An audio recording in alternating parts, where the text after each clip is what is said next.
ቅድሚ ምንጋርካ ንነብስኻ ጥያቄ ጠይቕ ይበሃል።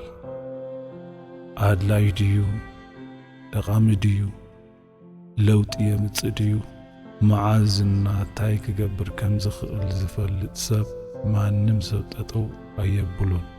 ቃላት ልክዕ ከም መሳርያ ኣጠቓቕማኻ ክትፈልጥ ኣለካ። ከመይ ክናገር ከም ዘለዎ ዘይፈልጥ ሰብ መጨረሹኡ ኣብ ችግር እዩ ዝኣቱ። ናይ ዕውታት ሰባት መግለጺኦም እዚ እዩ። ክናገሩ ኣብ ዘለዎም ብቻ እዮም ዝናገሩ። ካሊእ ሰዓት ምድማጽ ቃላት ብጣዕሚ ሓይሊ ኣለዎ። ብትክክል እንተተጠቒምካሉ ስቕታ ማለት ምንም ዘይምንጋር ማለት ኣይኮነን። ትናገሮ ነገር ኣድላይ ድዩ?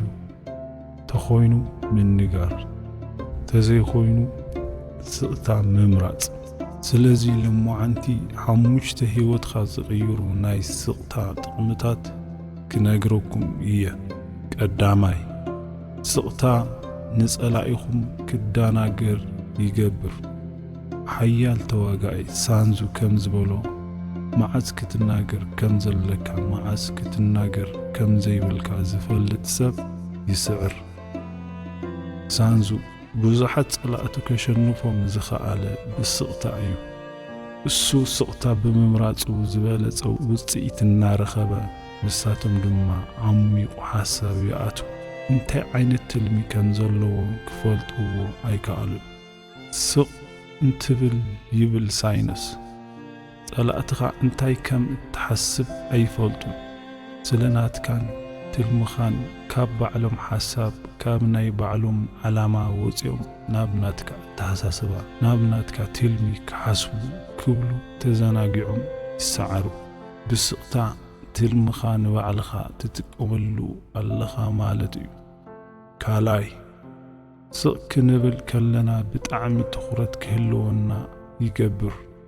ስቕታ ቃላት ምስኣን ኣይኮነን፣ ናይ ትኩረት ምብዛሕ እዩ። ስቕታ ዝመረጹ ሰባት ኣብ ሓንጎሎም ብዙሓት ሓሳባት ኣለዎም። ጠቓሚ እዩ ኢሎም እንተዘይሓሲቦም ግን ኣይዛረቡን። ኣብ ህይወትካ ክትሰርሕ እንተደሊኻ ወይ ድማ ዝኾነ ዓይነት ውጽኢታዊ ክትኸውን እንድሕር ደሊኻ እንታይ እዩ ብጣዕሚ ዘድልየካ ነገር? ትኩረት። ብጣዕሚ ትኩረት ግበር። እዚ ብጣዕሚ ትኩረት ክትረክብ ተደሊኻ ድማ እንታይ እዩ ዘድልየካ? ሓሳብ ምእካብ እና ስቕታ ምምራጽ። ናይ ዓለምና ሃፍታም ሰብ ኢሎን መስክ ብህፃኑ ብጣዕሚ ስቕ ባህላይ ነይሩ። ስለዚ ወለዱ ናይ ምስማዕ ጸገም እዩ ዘለዎ ኢሎም ናብ ሕክምና ወሰድዎ። እቶም ሓኪማት ግን ምንም ችግር የብሉን ኢሎም መለስዎ። ካብኡ ንድሓር ዝተረድእዎ ነገር ብስቕታ ብጣዕሚ ትኹረት ዘለዎ ህፃን ምዃኑ ተረድኡ። ናይ ስቕታ ዕላማ ድማ ካብዚ ትርድኡ ትኽእሉ ኢኹም። ስቕ ባህላይ ክትኸውን ከለኻ ብጣዕሚ ትኩረት ኣለካ ማለት እዩ። ስለዚ ብጣዕሚ ትኩረት እንተሃልይኩም ድማ ዝትደልይዎ ነገር ትረኽቡ ትኽእሉ። ሳልሳይ፣ ናይ ስቕታ ድማ ናይ ሓሳባት ትኩረት ንረክብ። ንኣብነት ክነግረኩም፣ ኣብ ክላስ ውሽጢ ኮፍ ኢልኩም መምህር እናተዛረበ ኩሎም ተምሃሮ ኣብ ናይ ባዕሎም ሓሳብ ጥሒሎም ትረኽብዎ። ልክዕ መምህር ምዝራቡ እንተቋርጽ እቲ መምህር ንምንታይ ከም ዘቋረጸ ሓንጎልና ምሕታት ይጅምር። ትኩረት መሊሱ ናብዚ መምህር ይገብረና ማለት እዩ። ናይ ስቕታ ሓይሊ በዚ ክትርድእዎ ትኽእሉ ኢኹም።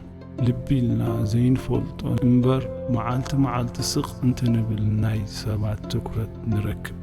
ትኩረት ብቻ ዘይኮነስ ንክንስታወስ ይሕግዘና። ራብዓይ፣ ናይ ሰባት እምነት ንረክብ። ስቕታ ተኣማንነት ይውስኽ።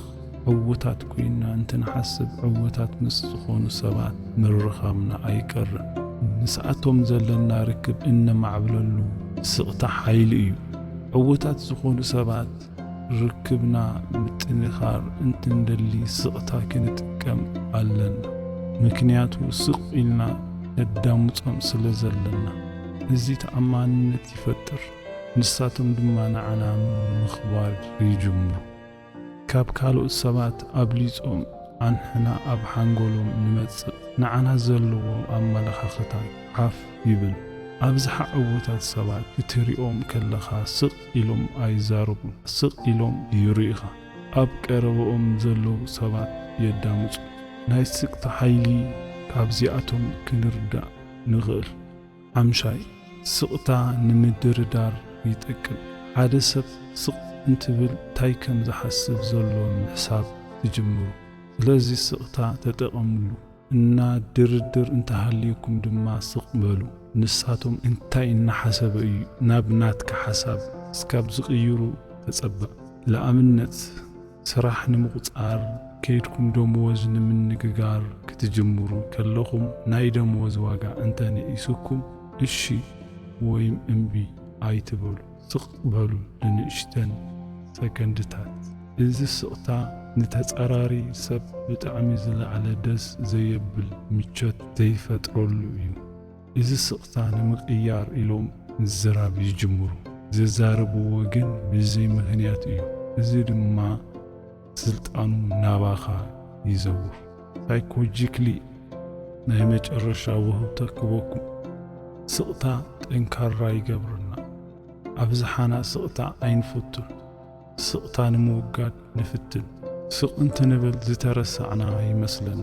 ሰባት ክፈትዩና ስለ እንደሊ ኣይንደልዮን፣ ግን ብተጸራሪኡ እዩ። ስቕታ እንትንመርጽ ሰባት ናትና ቃላት ብደንቢ ምኽባር ይጅምሩ።